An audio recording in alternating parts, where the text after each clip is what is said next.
this is our low vision music reading device, and basically with it we can magnify the music anywhere from standard size,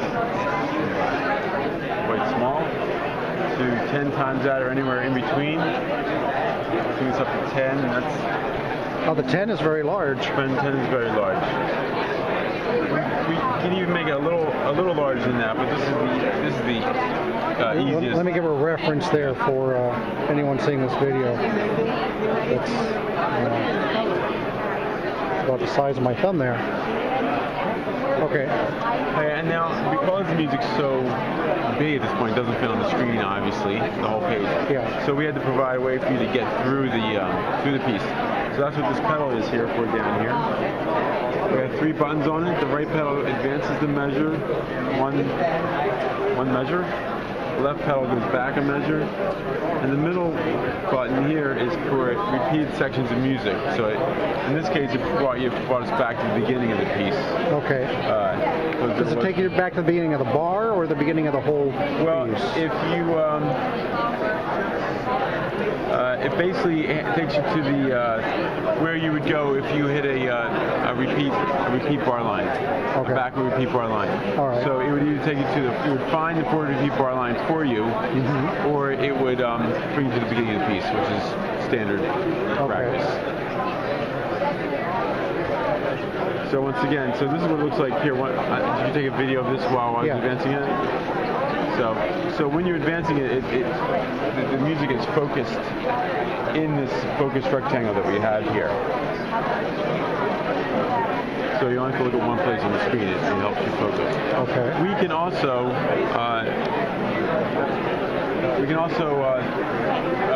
advance line by line, system by system, if you'd like. Okay. But obviously you need lower resolutions. You can't do that to higher resolutions. But that might be good for some people. Okay. Now, I guess it also plays. Yes, it also plays. We can you can play back music at any speed you want. So I'm going to play back at 100% on the normal playback speed.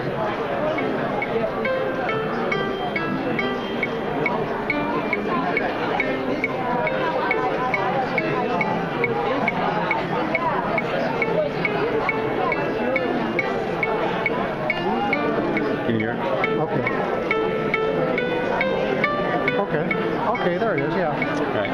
So that's playing back. You can play back, and so you can speed that up or slow it down. Slow it down can be useful for helping you learn a piece. Yeah. We also have a markup feature which simulates like a band situation, a practice situation where the director might say,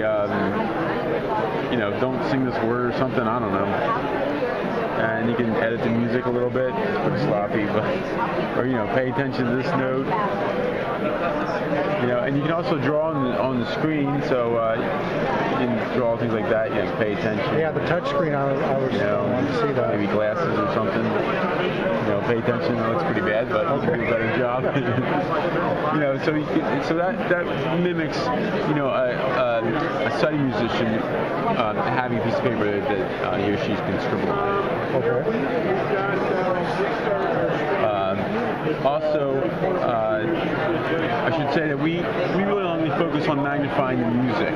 Okay, so as far as the menus and the dialogues go, we don't magnify them. We rely on, say, Magic or Zoom Text or the Windows magnifier. You can use that as well. Okay. You can also just start with bigger text. Just tell Windows to use a bigger font. I don't know if JAWS would do that, but I think that's more of a job for Magic. Okay. You know what? You can't use JAWS to have it read it to you. Okay. And as a matter of fact, with Magic, it also will read you a description of the notes. Okay. We'll do that.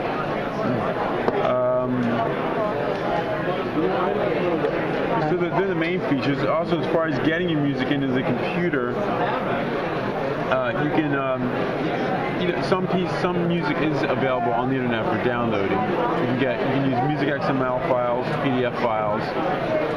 They both can work well. You might have some problems with some of them. You might not be able to find your music, in which case you need to scan your music yourself. Okay. With the scanner. The whole package, by the way, is $4,000, and you get that. With that, you get the computer. This is one big computer. You get the music stand that it comes on and attaches to, and you get the pedal. It does not include a magnifier, screen magnifier, and it does not use the scanners. Most people have their own scanners, and they're pretty cheap anyway. And then you also get all the software. So you do get the software. If someone scans in a sheet, it does like an OCR? Yes, Okay. And that software comes with this too. It's a different piece of software, but it helps you get it in there. Also with that, we'll do your first 10 pages for you. Okay. We'll also give you an online orientation on how to read music with Limelighter, and also an online orientation on how to get music into the Limelighter with scanning or whatever way you want to do. I was also curious, since it is a computer, does it have other video outputs? Can you hook an even bigger monitor to it if you? You could.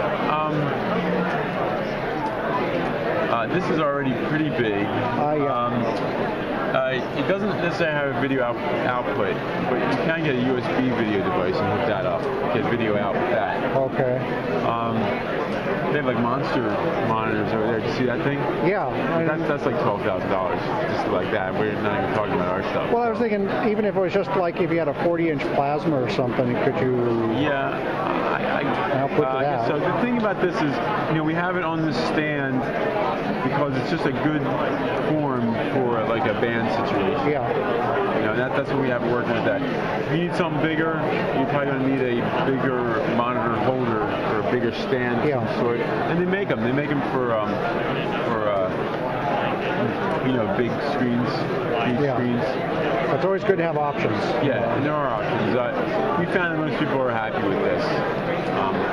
And so since it is a Windows 7 device, you could install other software on there. How big a hard drive does it come with? I don't know.